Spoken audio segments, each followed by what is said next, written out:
नमस्कार, जय श्री सीताराम।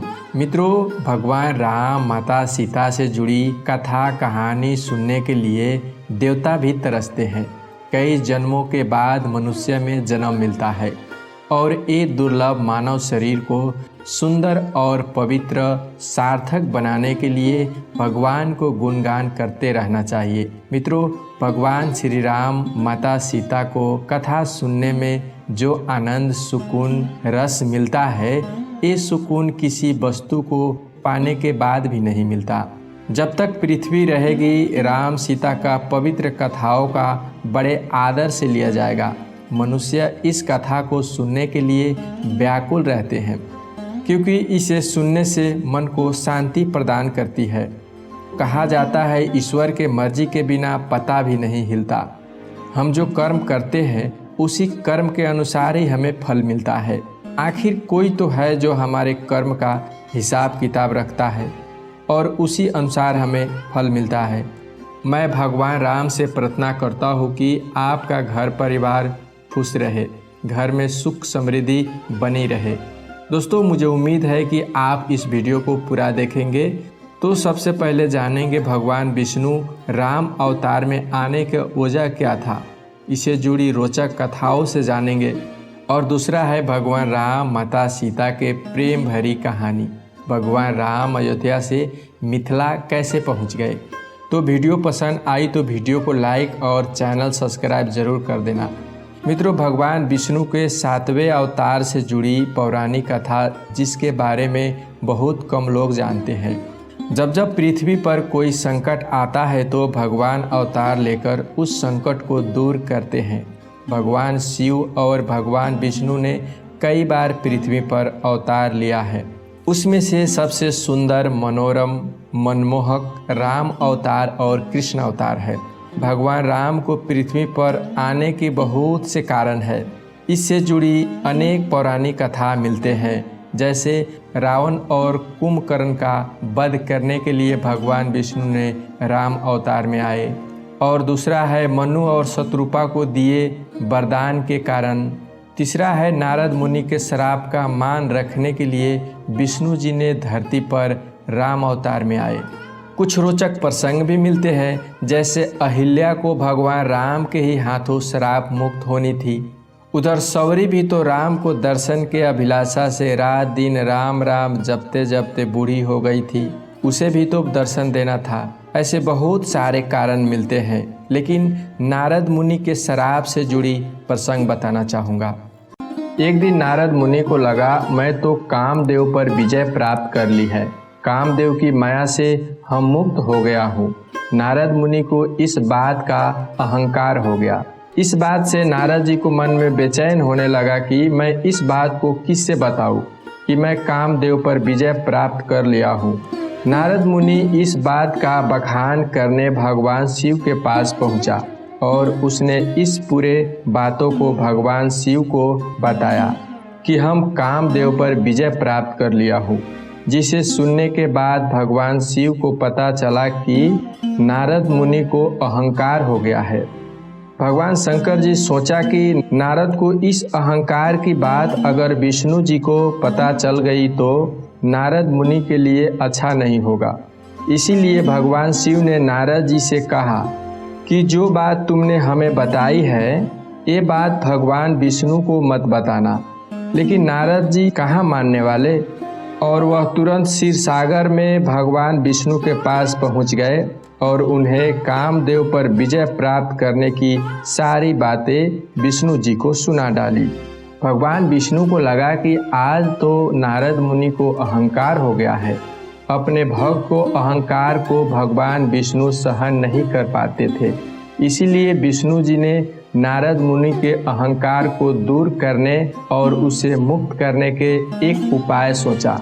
नारद मुनि को अहंकार से मुक्त करने के लिए श्री हरि ने एक माया का खेल रचा।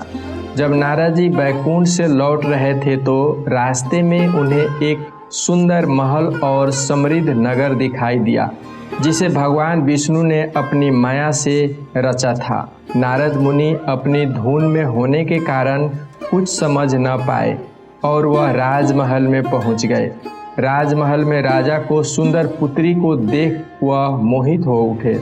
जब नारद मुनि ने कन्या को हाथों को देखा तो वह दंग रह गए।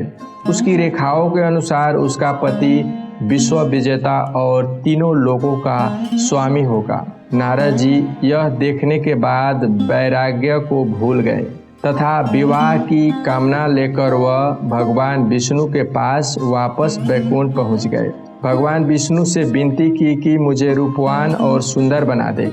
फिर भगवान विष्णु जी ने कहा, हे नारद मुनि, हम वही करेंगे जो तुम्हारे लिए अच्छा होगा।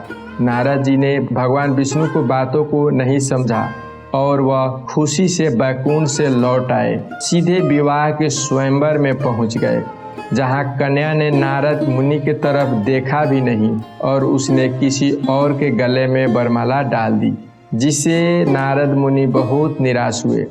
देवऋषि नारद जी को लगा कि विष्णु जी ने मुझे रूपवान बनाया, फिर भी मुझे राजकुमारी ने देखा तक भी नहीं। तो फिर उन्होंने अपना चेहरा जल में देखा। जैसे देखा वह आश्चर्यचकित रह गए।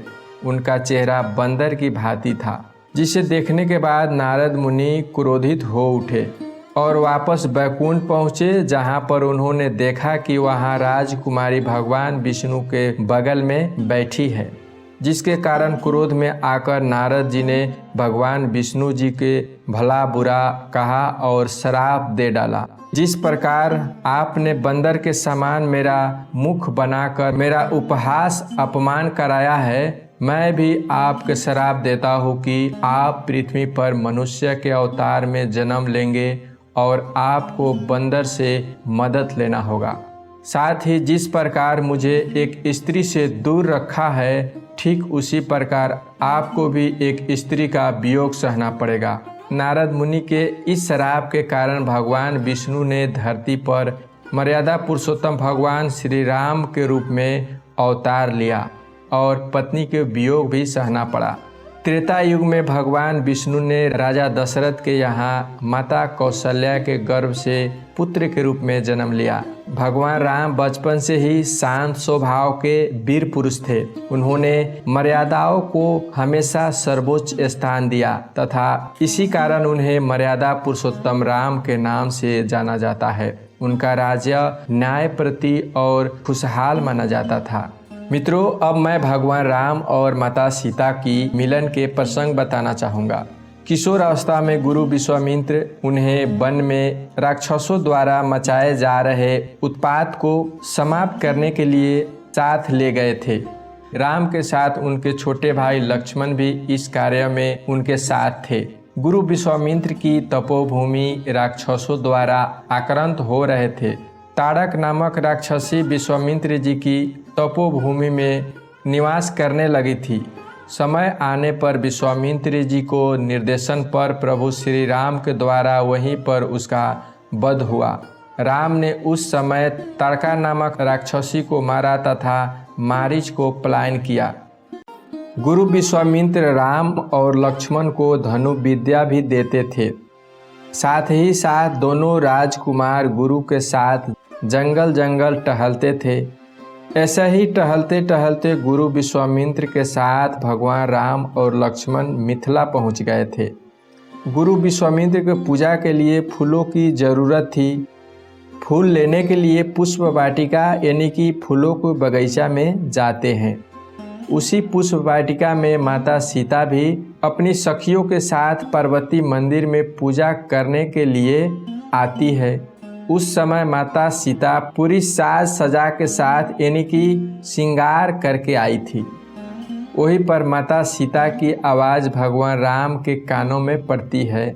जब प्रभु की पहली बार माता से नज़र मिली तो जनक दुलारी ने भगवान राम का मन मोह लिया। कहा जाता है कि भगवान राम को देखने के बाद माता सीता को प्रभु श्री राम से प्रेम हो गया था। इसके बाद वे पार्वती मंदिर प्रभु राम को अपनी जीवन साथी बनाने के लिए पूजा करती है। माता सीता प्रभु श्री राम को देखने के बाद उनकी सुंदरता का बखान अपनी सखियों से करती है। सखियों ने भी भगवान के उस रूप का बखान माता सीता से किया था। इसके बाद प्रभु श्री राम ने अपने गुरु विश्वामित्र को सारी बात बताई और विश्वामित्र ने आशीर्वाद दिया, जिसके फलस्वरूप भगवान शंकर का धनुष तोड़ने के बाद माता सीता और प्रभु श्री राम का विवाह हो जाता है। मित्रों, वीडियो अच्छा लगा होगा तो वीडियो को लाइक और चैनल को सब्सक्राइब जरूर कर देना। धन्यवाद।